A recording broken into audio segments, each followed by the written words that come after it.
ഒരിക്കൽ കൂടി ഉറിയിലേക്ക് പോകുന്നു. ബൽറാം അവിടെ തുടരുന്നുണ്ട്. ബൽറാം, ആ മേഖലയിൽ ആകെ തന്നെ ശക്തമായ ഷെല്ലാക്രമണമാണ് ഉണ്ടായത്. അവിടെ നിരവധി വീടുകൾ തകർന്നു എന്നാണ് മനസ്സിലാക്കാൻ കഴിയുന്നത്. ഇപ്പോൾ ബൽറാം മറ്റൊരു വീട്ടിലേക്ക് എത്തിയിട്ടുണ്ട്. അവിടെയുമൊക്കെ ഈ ഷെല്ല് പതിച്ചിട്ടുണ്ടെന്ന് മനസ്സിലാക്കാൻ കഴിയുന്നു. വിവരങ്ങൾ എന്താണ്?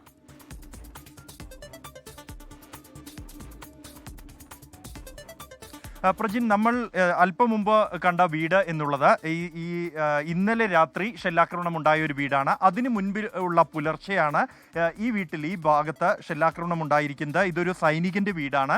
അദ്ദേഹവും കുടുംബവും വീട്ടിലുണ്ടായിരുന്ന സമയത്തായിരുന്നു ഈ ആക്രമണം നടന്നത്. എന്നാൽ ആർക്കും പരിക്കേറ്റിട്ടില്ല എന്നുള്ളത് ആശ്വാസകരമാണ്. ഇരുമ്പ് ഷട്ടറുകൾ പോലും തുളച്ചു കയറിയിരിക്കുകയാണ്. ഇവിടെ നമുക്ക് കാണാം, ഇത്രയും കട്ടിയുള്ള ഷട്ടറുകൾ ലോഹത്തെ തുളച്ചു കയറിയതാണ്. നമ്മൾ നേരത്തെ എന്താണ് അതിൻ്റെ പ്രത്യേകത എന്ന് ആ ഷെല്ലിൻ്റെ ഒരു കഷ്ണം കൊണ്ട് ബോധ്യപ്പെട്ടതാണ്. അതിൻ്റെ ഭാരവും അതിൻ്റെ ശൈലിയും എല്ലാം നമ്മൾ കണ്ടിരുന്നു. അത്രത്തോളം മാരകമായ ആയുധമാണ് ജനവാസ മേഖലകളിലേക്ക്. പ്രജിൻ, വെറും 100 മീറ്ററിൽ താഴെ ദൂരമാണ് 2 ദിവസവും ആക്രമണം നടന്ന ആ 2 വീടുകളും തമ്മിലുള്ളത്. അത് കൃത്യമായി ടാർഗറ്റ് ചെയ്ത് ജനവാസ മേഖലയാണെന്ന് തിരിച്ചറിഞ്ഞ് ആക്രമിക്കുക എന്ന് തന്നെ നമുക്ക് അതിൽ നിന്ന് മനസ്സിലാക്കാൻ കഴിയും.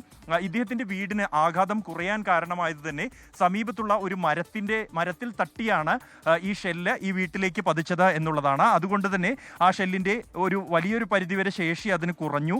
താഴെയുള്ള ഈ കോൺക്രീറ്റ് വഴി റോഡ് മുഴുവനായും പലയിടത്തും വീണിട്ടുണ്ട് ഈ ഷെല്ലിൻ്റെ ചീളുകൾ കയറിക്കൊണ്ട്.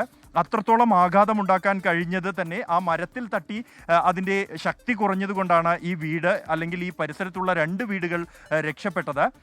സമാനമായി ഈ ഭാഗത്ത് വെറും 25ഓളം വീടുകൾ മാത്രമുള്ള ഈ ഒരു പ്രദേശത്ത് മാത്രം 20 ഷെല്ലുകളാണ് കഴിഞ്ഞ 3 ദിവസങ്ങൾക്കിടെ വീണിരിക്കുന്നത്. അത് ഇന്ത്യയിലെ ആളുകളെ, ഇന്ത്യക്കാരെ കൊലപ്പെടുത്തുക പരമാവധി എന്ന ലക്ഷ്യത്തോടെ പാക് സൈന്യം നടത്തുന്ന നീചമായ ആക്രമണമാണ് ഈ കഴിഞ്ഞ 3 ദിവസങ്ങളായി രാത്രിയിൽ ഈ അതിർത്തി ഗ്രാമങ്ങൾ സാക്ഷ്യം വഹിക്കുന്നത്. അത് കഴിഞ്ഞ 2 രാത്രികളിൽ പുലർച്ചെ 2 മണിക്ക് ശേഷമായിരുന്നു ഈ ആക്രമണങ്ങൾ നടന്നത് എങ്കിൽ ഇന്നലെ വൈകിട്ട് 7:30, അതായത് ജമ്മു കശ്മീർ മേഖലയിൽ സാധാരണ നിലയിൽ 7:30 ശേഷമാണ് ഇരുട്ട് പരന്നു തുടങ്ങുന്നത്.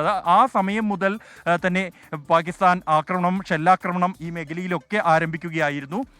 ഏതാണ്ട് 8 സെക്ടറുകളിലാണ് ഒരേ സമയം ആക്രമണം നടത്തിയിരിക്കുന്നത്. നമുക്ക് ദൃശ്യങ്ങളിൽ കാണാം പ്രജിൻ, വീടിൻ്റെ ചുവരുകൾ പലയിടത്തായി തുളഞ്ഞു കയറിയിട്ടുണ്ട്, വിണ്ട് കീറിയിട്ടുണ്ട്. ആ വീട് ഉപയോഗശൂന്യമായ നിലയിലാണ്. ഈ ഷെല്ലുകളേറ്റ പരിക്കേറ്റ വീടുകളൊന്നും തന്നെ ഇനി ആളുകൾക്ക് താമസിക്കാൻ കഴിയില്ല. ആളുകൾ ഒഴിഞ്ഞു പോയി കഴിഞ്ഞു ഈ പ്രദേശത്തു നിന്നെല്ലാം. വിജനമായ ഗ്രാമങ്ങളാണ് ജമ്മു കശ്മീരിലെ അതിർത്തി മേഖലയിൽ നമുക്ക് കാണാൻ കഴിയുന്നത്. ഈ ഒരു പ്രദേശം എന്നുള്ളത് നിയന്ത്രണ രേഖയോട് ഏറെ ചേർന്ന പ്രദേശമല്ല എന്നതാണ് മറ്റൊരു യാഥാർത്ഥ്യം. അവിടെ നിന്ന് ഏതാണ്ട് വായുമാർഗം 3.5 കിലോമീറ്ററോളം ദൂരം ഇങ്ങോട്ടുണ്ട്. റോഡ് മാർഗമാണെങ്കിൽ അത് 16-17 കിലോമീറ്ററോളം അകലെയുള്ള പ്രദേശത്ത് പോലും ഇത്തരത്തിലുള്ള ആക്രമണം ഉണ്ടായിരിക്കുന്നു. പലയിടത്തായി ഈ വീടിൻ്റെ 3 ഭാഗത്ത് പരിക്കേറ്റിട്ടുണ്ട് ഒറ്റ ഷെല്ല് വീണതിൻ്റെ ഭാഗമായി.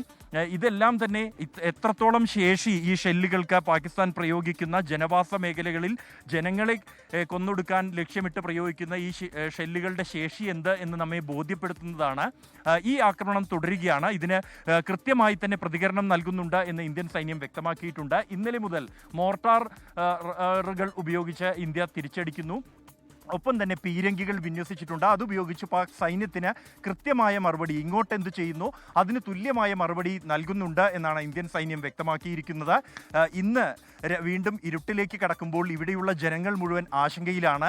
നേരത്തെ സംസാരിച്ച ഈ ഗ്രാമവാസി പറഞ്ഞതുപോലെ തന്നെ 1-2 പേർ മാത്രം ആണ് ഈ പ്രദേശത്ത് തങ്ങുന്നത്. അവർക്കാകട്ടെ പോകാൻ കഴിയാത്ത അവസ്ഥ, വീടുപേക്ഷിച്ച് പോകാൻ കഴിയാത്തവർ, പ്രായമായ ആളുകൾ മാത്രം വീടുകളിൽ തങ്ങുന്നു.